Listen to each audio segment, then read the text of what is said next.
It's Friday, and you know what that means, right? Another week, another pile of financial news to unpack. Yeah, it feels like every time you turn around, there's another headline about the markets or some company or, well, you name it. Exactly.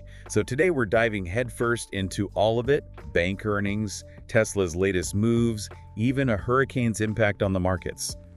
Should be interesting. Sounds like it. Ah, And speaking of interesting, those bank earnings reports, there are some pretty fascinating trends emerging. right. Like this whole thing about loan loss provisions. What's the deal with that? Break it down for me. Should we be worried? Well, it's kind of a big deal because it gives us a glimpse into how banks are viewing the economy.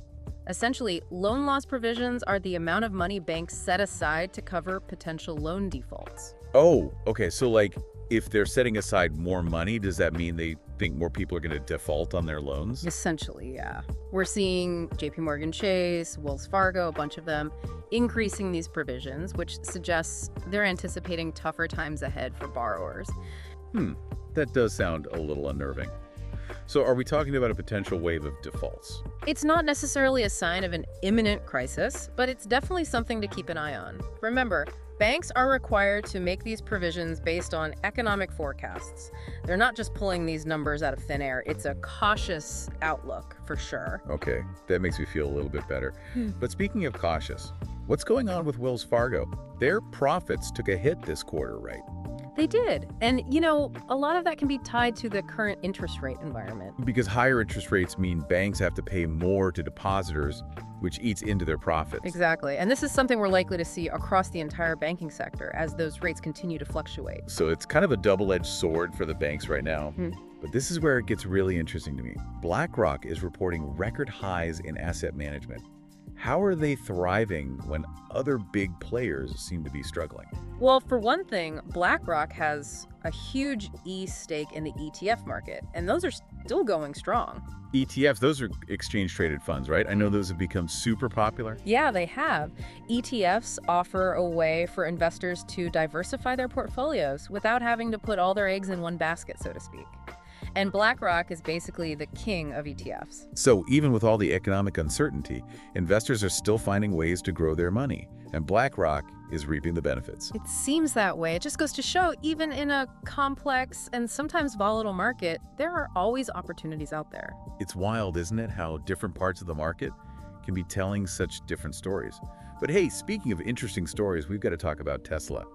Leave it to Elon to shake things up. Right. Robo-taxes, robo-vans. It's like something straight out of science fiction. I know. So what do you think? Are we on the cusp of a transportation revolution, or is this just more of Elon being Elon, over-promising and under-delivering? Well, the technology itself is pretty mind-blowing, you have to admit. But the million-dollar question is, can they actually pull it off?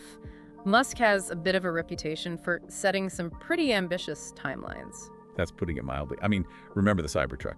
We're still waiting for that one to hit the streets. And that was years ago. Exactly. And then there's the whole regulatory maze they're going to have to navigate. Yeah. Getting self-driving vehicles on the road is a whole different ballgame than, say, electric cars. True. Speaking of roadblocks, this situation with Boeing and their labor dispute, that's got to be a concern, right? Especially for such a critical industry. It's definitely one to watch. These strikes are already costing them a pretty penny: production delays, lost revenue, the whole 9 yards. And then you throw that NLRB complaint into the mix. The NLRB. Oh, right. The National Labor Relations Board. They're looking into some unfair labor practices, right? Yeah, it adds a whole other layer of complexity to an already tense situation. Could mean this drags on even longer, costs even more money.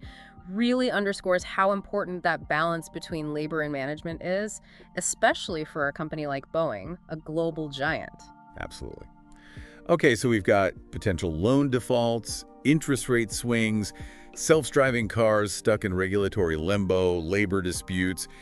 Anything else we need to worry about today? Well, as if all that wasn't enough, Mother Nature decided to throw her hat in the ring too. Hurricane Milton, you mean? Yeah, that thing is no joke. Even here, hundreds of miles inland, we're feeling the effects. Right, and those effects are hitting the financial markets too. AutoNation, for example, had to close down several dealerships in Florida because of the hurricane. It really highlights how real-world events can have a ripple effect across the economy. It's a good reminder that we're not just dealing with numbers on a screen here. We're talking about real people, real businesses, all trying to navigate this crazy world. So we've got potential loan defaults, interest rate swings, self-driving cars stuck in regulatory limbo, labor disputes, hurricanes. It's a lot. It really is. Makes you realize, doesn't it, just how interconnected all these things are. Yeah, it really does. Like, we're talking about everything from interest rates impacting bank profits to hurricanes causing disruptions in the auto industry. It's all connected. Exactly. It highlights the importance of understanding the broader context, you know? Yeah. It's not enough to just follow the headlines. You have to connect the dots, see how it all fits together. And that's what we try to do here on these deep dives, right? Connect those dots, make sense of it all. Absolutely. Because it's not just about what's happening, it's about understanding why it matters, how it could impact all of us. Couldn't have said it better myself. So, any final thoughts before we wrap things up today? Something to leave our listeners pondering as they head into the weekend. Well, we talked a lot about those big picture economic trends, but one thing that really stood out to me today was the growing influence of AI, even in something like finance. Oh yeah, I saw that too. Something about Novo Nordisk using AI to expand their operations in India. Exactly. They're using AI-powered data analysis to make strategic decisions, target new markets. It's a glimpse into the future of finance, if you ask me. AI is everywhere these days, isn't it? Fascinating stuff. Well, on that note, I think we'll wrap things up here. Sounds good. Always a pleasure chatting with you. Likewise. And thanks to everyone for joining us for another deep dive. Until next time, stay informed, stay curious, and we'll see you back here soon for another deep dive into the news that matters.